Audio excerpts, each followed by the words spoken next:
Hello, bonjour à tous, bienvenue sur ce nouvel épisode. Premièrement, je voulais tous vous remercier pour vos commentaires bienveillants à propos de la vidéo précédente. Tous vos commentaires nous ont énormément touchés et cela nous fait plaisir qu'à travers nos vidéos, vous puissiez ressentir également nos émotions que nous avons ressenties lorsque nous avons fait la surprise à Mouder, que vous avez pu voir vraiment à quel point elle était heureuse. Nous sommes vraiment super contents que nous avons réussi à faire la surprise malgré qu'on n'avait pas su tout terminer. Du coup, dans cet épisode, on vous montre comment nous avons encastré le meuble Billy. Je vous avais filmé toute une explication, mais pour votre plus grand plaisir, j'ai décidé d'abréger, sinon ça allait être trop long et j'allais vous perdre dès le début. Ne vous inquiétez pas, la suite de la vidéo, elle va être claire, vous allez comprendre les choix que nous avons faits. Je vous laisse profiter de l'épisode et à tout de suite.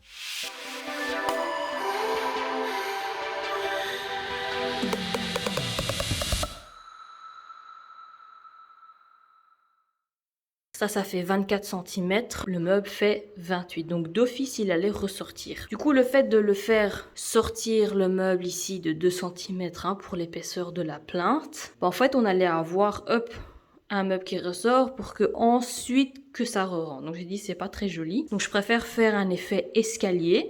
Donc on va le faire rentrer, donc ici il rentre et il re-rentrera de nouveau ici, donc ce sera plus joli. Et du coup pour les plinthes, dans la chambre des enfants, la plinthe elle ne vient pas devant le meuble, mais ici on va le faire comme ça. Pourquoi? Parce que le meuble ici est blanc, donc on va pouvoir faire un ensemble, donc avec un joint de silicone on n'y verra que du feu. Mais du coup la plinthe ici elle va faire tout le long, un petit retour, tout le long et un petit retour. Ça va être magnifique. En ce qui concerne le meuble Billy, en fait c'est pas très compliqué, il y a juste 2 découpes à faire et puis je vais pouvoir le monter sans problème. Donc ici je les ai mis dos à dos. Quand on monte un meuble Ikea, il faut toujours les mettre dos à dos, que ce soit en effet miroir, comme ça on ne se trompe pas. Donc ici ça c'est le bas, ça c'est le haut. Et donc ici je dois juste reporter la distance de l'arrière et puis de l'avant, le faire couper en biais des 2 côtés.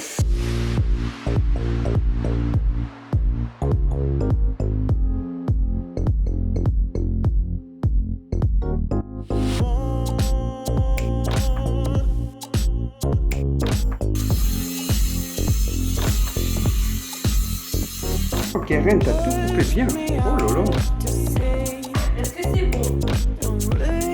J'espère que tes mesures sont bonnes.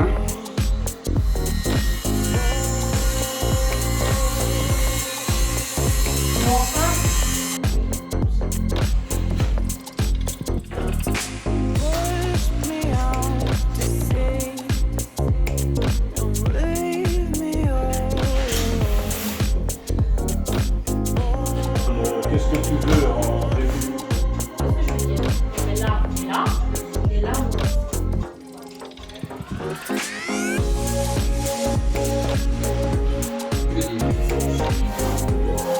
Non, depuis le début, t'as tout fait.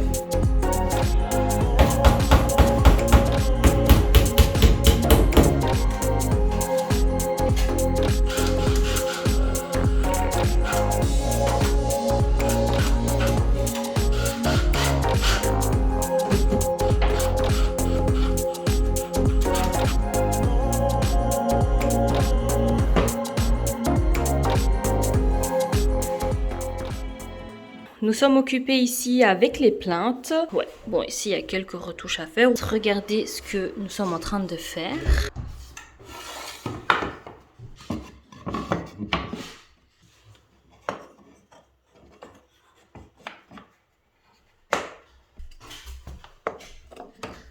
Et voilà. Donc il faut imaginer tout ça siliconé et peint. Et c'est magnifique. Magnifique, franchement. Je suis trop fan. Et alors ce qu'on va devoir faire également, c'est un petit joint de silicone ici, pour couvrir cet espace. Et on a un meuble tout encastré. Après les plaintes de la salle de bain, nous nous sommes également occupés des plaintes des chambres. Pour les angles entrants et sortants, on coupe les deux bouts à 45 degrés. Même si les murs ne font pas parfaitement 90 degrés, après avec la pâte à bois, on n'y verra que du feu. Pour faire la finition plainte-porte, il y a la technique la plus connue, le sabot de plainte. Mais nous, on voulait faire autrement et heureusement, on a trouvé une autre technique sur Instagram. On a tout de suite aimé, je vous laisse la découvrir.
Ensuite, Sharon et Gaëtan se sont proposés de venir nous aider, alors on en a profité pour donner le boulot le plus relou à Gaëtan. On lui a demandé de poncer les poutres qui sont donc dans la pointe de la toiture, qui est hyper difficile d'accès et que la petite ponceuse en forme de triangle ne passe pas. Donc merci Gaëtan pour avoir fait ça.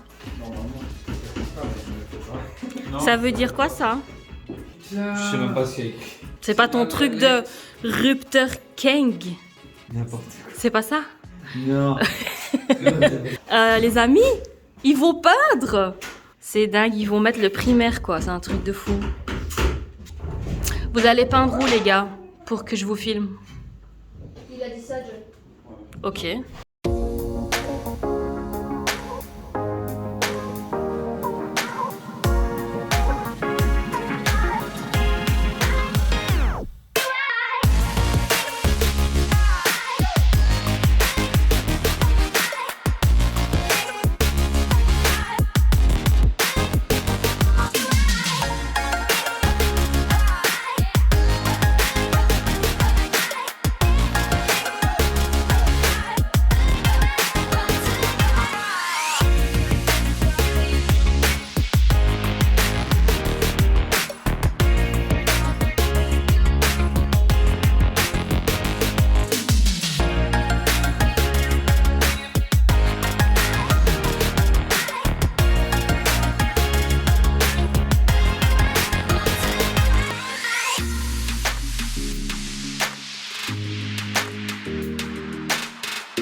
Bonjour à tous, regardez les avancées que nous avons fait ici dans la chambre de Moudeur. Alors je vous ai uniquement filmé ce mur-ci, mais je vous ai pas montré tout le reste. Mais donc la chambre de Moudeur elle est peinte, elle est terminée. John s'est également occupé de coller ici les lattes de finition, donc ce sont des quarts ronds. Il a déjà mis le joint de silicone à peindre, donc c'est super. Pour les murs, j'ai copié donc Rachel Styliste avec la peinture bicarbonate. Donc tous les murs ici sont faits avec la peinture bicarbonate. Alors là j'ai fait un test avec du bicarbonate, mais j'ai décidé de pas faire tout le mur comme ça. Ici j'ai peint en fait avec donc la même technique de pinceau en croisant, mais ce que j'ai mis dans la peinture en fait c'est un peu d'eau pour que la peinture soit plus fine et qu'on puisse voir des nuances comme ça dans la peinture. Ici vient un dressing, donc il y a une séparation entre lisse et pas lisse. Donc peut-être que je vais laisser ça comme ça. Enfin bon, on verra.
Voilà les amis, nous sommes arrivés quasi à la fin de l'épisode. Maintenant je vais vous faire, disons, un room tour du premier étage en fait. Disons que ceci était le dernier épisode concernant le premier étage. Et à partir de la semaine prochaine, on va s'attaquer donc au rez-de-chaussée. Donc je vais quand même vous faire un tour pour vous expliquer tous les derniers détails que je vous ai pas forcément filmés. Comme ça vous pouvez voir donc ce que nous avons fait ici au premier étage. Voilà les amis, quand on arrive ici au premier étage, en fait on n'a pas terminé le parquet. Pourquoi? Pour deux raisons. Parce qu'en fait on devait encore s'occuper d'un bout de bois qu'on voudrait mettre ici et là également. Du coup c'est pour ça qu'on n'a pas continué. Et en fait, de base on voulait garder l'escalier, le poncer, le peindre. Et finalement on hésite. Donc c'est pas plus mal qu'on n'a pas terminé, parce que si on va acheter un autre escalier, peut-être qu'il sera comment dire, plus grand. Ça ce sera pour après, c'est pas trop grave. Ici dans la chambre de moudeur, donc le parquet est mis, la peinture est faite. On a juste eu un petit problème ici sur ce mur-ci. En fait on a des cloches qui se sont formées,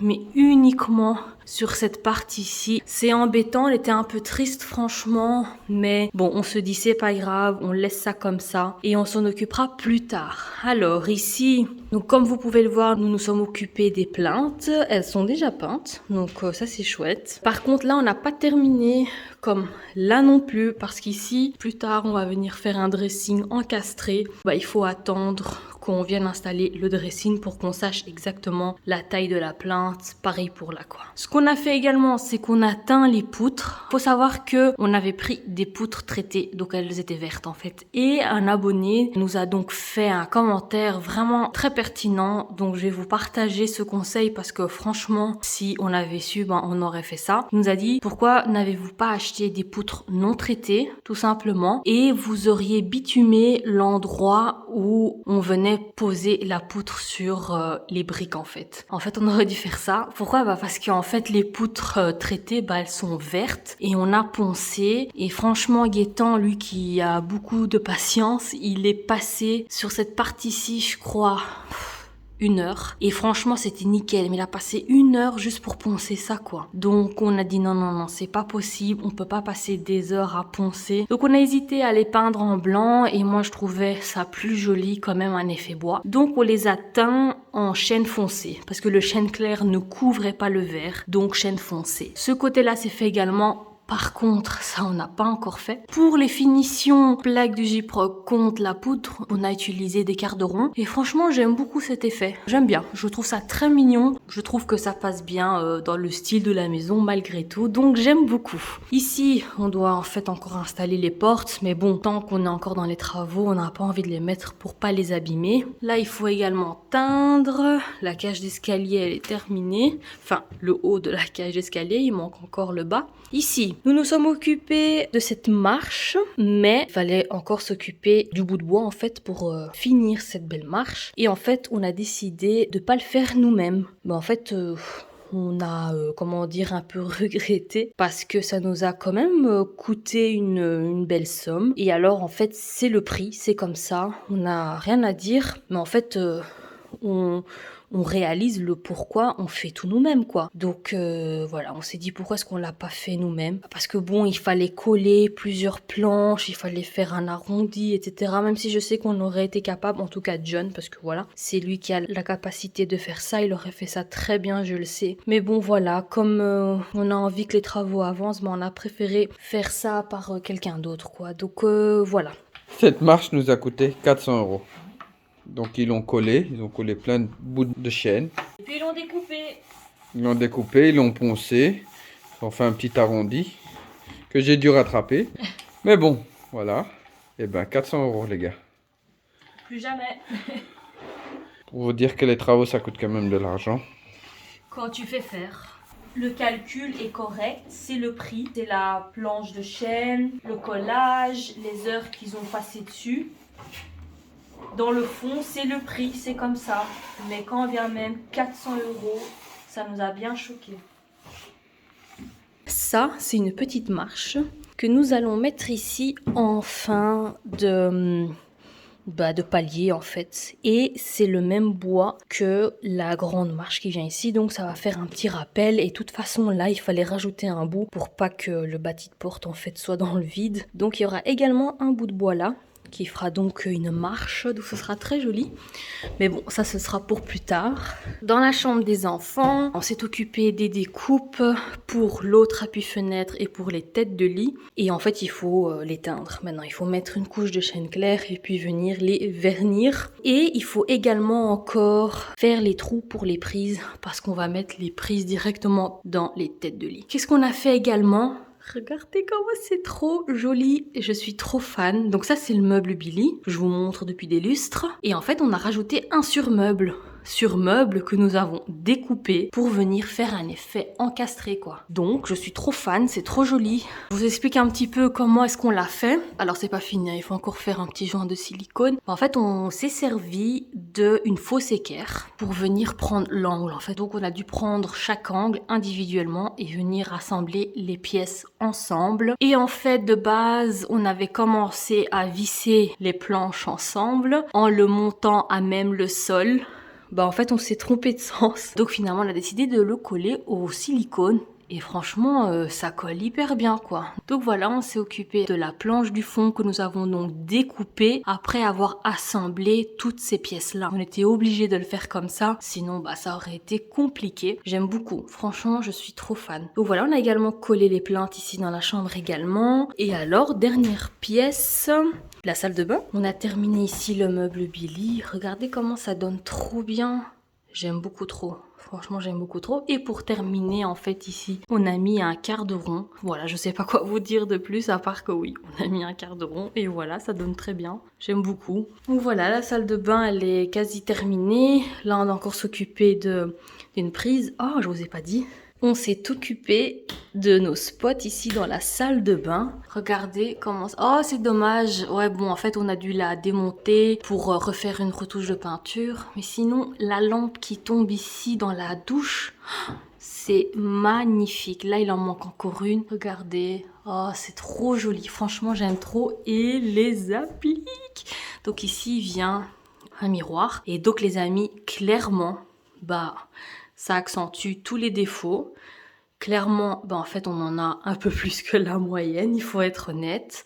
Et en fait, les gars, on réalise que la salle de bain, principalement, on a travaillé dans l'obscurité, en fait. On n'avait pas assez de lumière. Et il y a beaucoup de petits détails comme ça qu'on réalise que quand on regarde de près, en fait, on les a pas bien fait tout simplement parce que on travaillait pas avec assez de lumière. Donc, un conseil, pensez en fait à toujours travailler avec une bonne lumière, quoi, tout simplement. Parce que sans le spot du bas, ça, on le voit quasiment pas. Et encore, je trouve qu'à la caméra, ils ressortent beaucoup plus qu'en vrai. Des lumières rasantes comme ça, les gars, c'est qui tout double en fait parce que ça accentue tous les petits défauts. Ça se voit alors que s'il n'y a pas, bah en fait ça se voit pas. Beaucoup moins en tout cas. Donc ouais, on sait pas ce qu'on va faire, hein John? On verra. C'est juste que actuellement, oui, voilà, vous voyez son état. C'est un détail. On laisse tomber, on avance et c'est tout. Donc voilà, c'est pas grave. C'est un détail, hein. Ça c'est clair que c'est un détail, oui. J'ai déjà vu pire alors que c'était des pros. Oui, c'est vrai. Mais bon, on n'est pas là pour... on se compare pas aux autres, nous on veut faire du bon boulot. Bon les amis, je pense que je vous ai donc dit le plus important en fait, oui, à part ici, bah, dans le KGB, on va mettre donc le chauffe-eau, c'est ça, hein, Oui. chauffe-eau électrique. Et donc voilà. Après plus tard, le local technique, excusez. Et en fait ici, nous devons encore créer une petite cloison avec une petite porte de placard. Mais bon, ça ce sera pour plus tard, comme je vous dis. Donc, voici le résultat quasi final du premier étage. Je suis très fière de nous. Donc, t'as dit tous nos défauts. Oui, je suis transparente. Oui. Pas peint. Oh là là. Comment ça c'est pas peint? Ah ici, regarde. Tu vois tous les défauts? Pour remettre une couche, ça va pas. Oh là là. Bon voilà les amis. Je vous laisse sur ces belles paroles de John. C'était, comment dire, une fin très longue. Mais voilà, je voulais vraiment vous expliquer tout à propos du premier étage, les derniers petits détails qu'on avait donc fait, que je vous avais donc pas filmé. Comme ça, vous savez où nous en sommes ici au premier étage. C'est une étape qu'on clôture pour le moment et on va donc s'occuper du rez-de-chaussée. Je suis très contente et je suis très excitée. Et voilà. Ah oui, en fait, entre parenthèses, on revient d'une semaine de vacances, donc on est au top de notre forme pour pouvoir commencer cette nouvelle étape. Merci beaucoup d'avoir visionné cet épisode et on se voit la semaine prochaine.